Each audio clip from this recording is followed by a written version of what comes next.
जय सच्चिदानंद। अब दूसरे एक वैज्ञानिक की बात करें।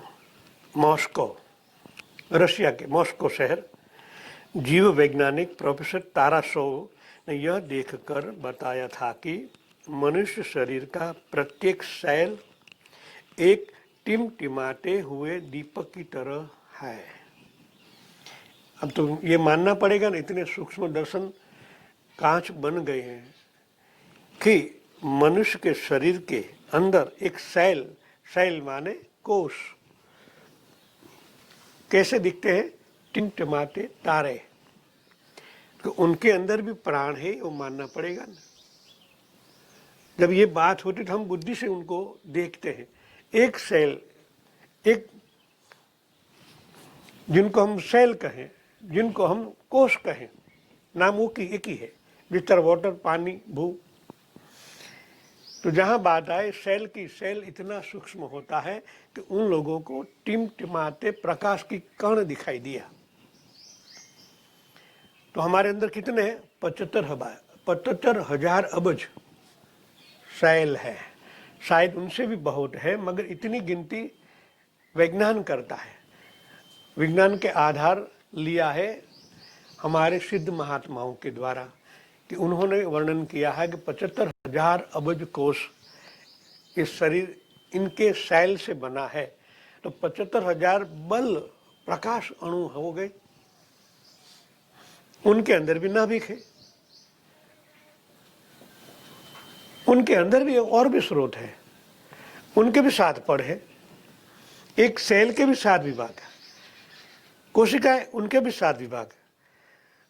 नाभिक तक पहुंचना है तो कितना सूक्ष्म है। अभी तो को और भी कुछ देखना, अनुभव करना बाकी है। ये तो एक वैज्ञानिक की बात हो रही है। हम देखते हैं कि आत्मा नामक कोई वस्तु शरीर में है तो उसे प्रकाश अणुओं के रूप में पाया जाना चाहिए।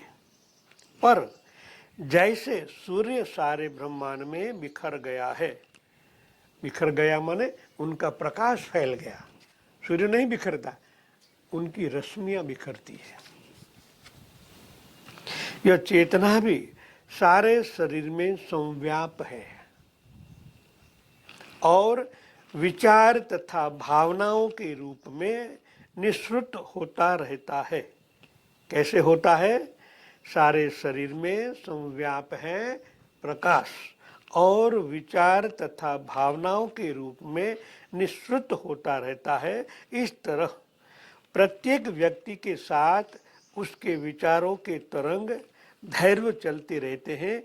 जो अधिक स्थूल स्वभाव और आचार विचार के व्यक्ति होते हैं, धीरे धीरे जैसे जैसे विचार बाहर की ओर बढ़ते हैं ऐसा ही मनुष्य होता है। विचारों का ही स्वरूप हम हैं। हमारे माँ बाप के विचार तो हम हैं और हमारे विचार से अनेक आणविक घटनाएं बनती है। कहाँ? बीज है अंतःकरण। हमारे ही खरबों विचारों के द्वारा हम स्थूल, सूक्ष्म, कारण और महाकारण तक शरीर बनाते हैं। बनाने का बीज है हमारे ही विचार। अब समझ लो, जैसा विचार करोगे ऐसे ही आपकी बॉडी बनेगी। स्थूल तो बनेगी, स्थूल तो उसका प्रतीक है। अंदर जो विचार चलते हैं उनका प्रतीक स्थूल है। दूसरी भाषा में कहूं, ये शरीर के बाहर जितने ओरा आभा मंडल है वो सूक्ष्म दर्शन का ही प्रतीक है और वैसे ही आपका शरीर बनता है और वैसे ही विचार आप सतत करते रहते हो। तो अवेयरनेस में रहना चाहिए, कैसा सोचना, कैसा विचार करना, इन पर ही डिपेंड है आपका भविष्य, आपका नया जन्म। कैसा बनाना चाहते हो आप पर ही निर्भर है। तो जैसे नेगेटिव विचार आवे, नो, डिलीट। जागृत हो जाओ। किसी के बारे में, किसी के व्यक्तित्व में खुद के बारे में भी नेगेटिव विचार आया, क्योंकि आपने अंदर रखे, मगर वो बाहर आया, डिलीट कर दो। तो इतना तो कट जाएगा कम से कम। जो विचार से आपका शरीर बनाने जा रहे हो वो पॉजिटिव बनेगा। नेगेटिव को चुन चुन कर निकाल दो। इनका अमल ही होना चाहिए, खाली प्रवचन ही सुनना है, तत्काल अमल होना चाहिए। जब भी आपके विचार मन में आए, अच्छा नहीं है, डिलीट, ये मेरे काम का नहीं है, तुरंत ब्रह्मांड में चला जाएगा, आप बच जाओगे। आपका एक सेल अच्छा, वहां से जो सेल बना, खरबों सेल बनते रहते हैं, खरबों सेल नए जन्मते हैं, खरबों सेल मरते हैं। जो मर गया वो गया। आपने पॉजिटिव बना लिया, वहां से कम तो पॉजिटिव बनना शुरुआत हो जाएगी। तो वहां से तो स्टार्ट हो गया, अच्छी स्थूल शरीर अच्छे सूक्ष्म बनेगा, कारण महाकाल तक अच्छा ही बनेगा। ये बुनना है, ताना और बाना। बाना में कैसा मटेरियल डाला आप पर डिपेंड है, उनकी आकृति कैसी बननी वो भी आप पर है।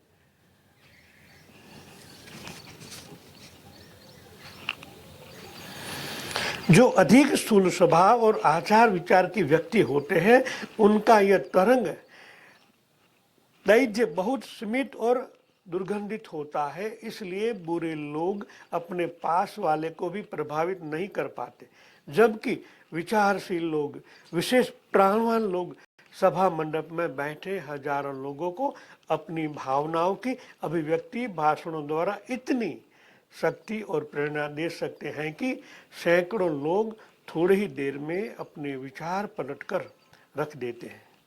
इस तरह के प्राणवान व्यक्ति आदि काल से ही लोगों की जीवन दिशाएं बदलते और युगों में परिवर्तन लाते रहते हैं। हम किसको याद करते हैं? ऐसे ही महानुभवों को ही याद करते हैं ना। जब ध्यान में बैठते हैं, जब मंदिरों में जाते हैं, कभी कभी मंदिरों में रामकृष्ण परमहंस जी को रखते हैं, परमहंस योगानंद को रखते हैं। क्यों? वो प्राणवान थे। भगवान कृष्ण को क्यों रखते हो? वो तो देहांत हो गए, 5000 साल हो गए, क्यों उनको रखते हो? युग परिवर्तन, युग दृष्टा थे। अभी हम राम शर्मा जी को याद करते, क्यों? विचार क्रांति उनका बेज है। हम बदलेंगे, युग बदलेगा, उनका नारा है। तो जो कहते हमें अमल में भी लाना चाहिए ना। हम बदलेंगे तो युग बदलेगा, कि आप बदलोगे तो आपके औरा आभा मंडल से और भी लोग प्रभावित होंगे और उनके अंदर भी चेंजेस आएगा। तो हमें पढ़ लेना है, आज से हम नेगेटिव को नहीं अपनाएंगे। जैसा विचार आया, डिलीट। आप मोबाइल का लिखो ना, जितना आया अंदर डालते जाओ तो मोबाइल भी हैंग हो जाता है ना, तो उनको भी डिलीट करना पड़ता है। तो आप तक आपने कितना अंदर डाला हुआ है अंतकरण में, कभी तो साफ करो, डिलीट कर दो, या तो फॉर्मेट मार दो, सब चला जाए। अच्छा बुरा, आज से नई शुरुआत, अच्छा ही बनेगा। आप भी नर से नारायण बन सकती हो। हम डेली गाते हैं मगर अमल में नहीं होता। तो आज से शुभ शुरुआत होनी चाहिए, हमें अमल में ही लाना है। ऐसे सिद्ध महात्मा हमारे भारत में बहुत ही सिद्ध भूमि है, तो उनको अपनाए, उनको नहीं, उनके विचारों को अपनाए। हम गीता को अपनाते नहीं है, भगवान कृष्ण की मूर्ति को 10 बार पूजते हैं, मगर उनके विचारों को हम नहीं अपनाते। तो ये चेंज लाना है। भगवान की मूर्ति को शायद आप 4 बार आरती नहीं उतारे को चलेगा, मगर उनके विचारों को आपके जीवन में अवतरित करें, तभी युग परिवर्तन होगा, तब आपके अंदर भी परिवर्तन होगा। हमारा शरीर एक प्रकार से आकाश है। यदि त्वचा के आवरण से बांधकर उसे एक विशेष गुरुत्वाकर्षण शक्ति द्वारा पृथ्वी से बांध नहीं दिया गया होता तो हम आकाश में ही विचरण कर रहे होते। आकाश ही रहते, उनसे बाद वायु अग्नि जल पृथ्वी को चमड़ी से बांधा न गया होता, तो इकट्ठा भी ना होता, तो हम आकाश में ही विचरते रहते। किस तरह? सूक्ष्म जीव की तरह। आज भी हजारों लाखों करोड़ों सूक्ष्म जीव हैं, हम भी थे, पर इस पंच तत्व में हम बंध गए, और बंध गए तो फंस गए। फंस कैसे गए? जो विचारधारा लेकर हम आए हैं उसको तोड़ नहीं सकते हम। जो कर्म आया उनको फॉलो करते रहते, कभी चिंतन नहीं करते मेरे को ऐसा नेगेटिव विचार क्यों आता है, कभी चिंतन नहीं किया मेरे को ही क्यों आता है। तो आपने डाले हुए, तो सजग हो जाए। सजग हो जाने से वहां से चेंजेस होने का शुरुआत हो जाती है। तो आज से सुनने के बाद हमें तुरंत उनका अमल करना है। जय सच्चिदानंद।